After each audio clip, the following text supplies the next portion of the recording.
Good morning third class students. मैं आपकी Hindi teacher Rajni Nanda. Students, आज की लाइव क्लास में मैंने हिंदी का रीडिंग टेस्ट स्टार्ट किया है, तो जिसके लिए आपको बताना चाहूँगी कि सभी स्टूडेंट्स लाइव क्लास ज़रूर अटेंड करें।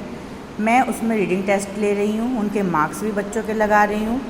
रीडिंग टेस्ट कंप्लीट होने के बाद मैं उनकी डिक्टेशन भी लिया करूँगी। तो प्लीज़ रिक्वेस्ट है आप सभी बच्चों से कि लाइव क्लास अटेंड करें। रीडिंग टेस्ट में आज मैंने पार्ट 10 करनी का फल रीडिंग कराया बच्चों से। ठीक है, एक एक पैराग्राफ बच्चों से रीडिंग कराया था। रीडिंग थोड़ा सा वीक है आप सभी की, तो उसके लिए अगर आप क्लास नहीं ले सकते तो घर पर डेली का एक पेज आप रीडिंग करें बेटा। हिंदी की बुक में स्टोरीज़ होती हैं, कहानियाँ होती हैं, जिनको पढ़ना भी आपको अच्छा लगता है, जिन्हें पढ़ के आप अपने छोटे भाई बहन को सुना सकते हैं। रात को या दोपहर को कभी आप लेटते हो, आपस में बैठे होते हो या बाहर कहीं बैठे हो, पार्क वगैरह में गए हो, तो स्टोरी टाइम उसको कह सकते हो कि हम एक दूसरे को कहानी सुनाते हैं। और आप अपनी बुक में से कोई भी कहानी जो आपने रीडिंग की होगी उसे सुना सकते हो बैठे हुए, है ना। तो जिससे क्या होगा, आपकी रीडिंग भी हो जाएगी और कहानी की कहानी आप कहीं बैठ के अपने दोस्तों के बीच में सुना रहे हो, भाई बहन को सुना रहे हो। तो जैसा कि हमने ये पार्ट 10 करने का फल रीडिंग किया, इस कहानी में बच्चों आपने पढ़ा ही होगा। इसमें ये बताया गया था कि हमें बेईमानी से जीवन नहीं जीना चाहिए, ईमानदारी से जीना चाहिए, ईमानदारी का काम करना चाहिए। क्योंकि एक गांव में, शॉर्टकट में मैं आपको छोटा सा बता देती हूँ छोटी करके, कि एक गांव में एक हाथी रहता था। ठीक है, हाथी जब भी गांव से गुजरता था तो लोग उसको कुछ ना कुछ खाने को देते थे, कोई केले, कोई गन्ने, कोई कुछ। ठीक है, वो भी गाँव वालों से बहुत खुश था। गांव में बच्चों को भी अपनी पीठ पर बैठाकर वो घुमाता था। और मेन उसमें क्या था कि गांव से जब गुजरता था तो रास्ते में एक दर्जी की दुकान आती थी। तो दर्जी की और हाथी की दोनों की बहुत अच्छी दोस्ती हो गई थी। क्यों?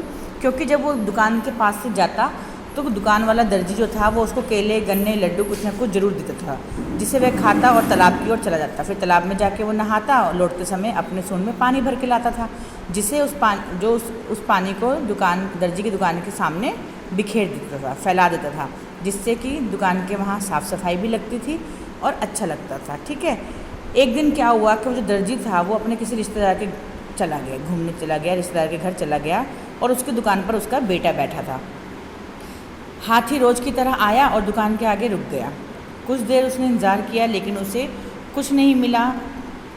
फिर उस लड़के ने उसे कुछ खाने को नहीं दिया, तो बदले में उस हाथी ने सूंड अंदर करी कि मुझे कुछ खाने को दो। तो उस बच्चे ने उसकी सूंड में सुई चुभो दी तो वह बेचारा चिल्ला के पीछे हट गया और चुपचाप तालाब की ओर चला गया। नहाने के बाद हाथी ने अपनी सूंड में गंदा पानी भर लिया। हाथी जब दर्जी की दुकान के पास आया तो खड़ा हो गया और दुकान की ओर सूंड करके उसने सारा गंदा पानी दुकान के अंदर उड़ेल दिया और वापस मंदिर की ओर चला गया। दर्जी की दुकान के सारे कपड़े गंदे पानी से ख़राब हो गए। दूसरे दिन दर्जी जब दुकान पे आया तो दुकान की हालत देखकर हैरान रह गया। उसने अपने बेटे से पूछा तो उसने सारी बात बताई। दर्जी ने अपने बेटे को डांट लगाई और बोला, जैसा करोगे वैसा भरोगे। तो करने का फल का क्या मतलब है? जैसा करोगे वैसा भरोगे। ठीक है बच्चों, तो इस तरह से देखा हमें कितनी इंटरेस्टिंग कहानी आपने पढ़ी।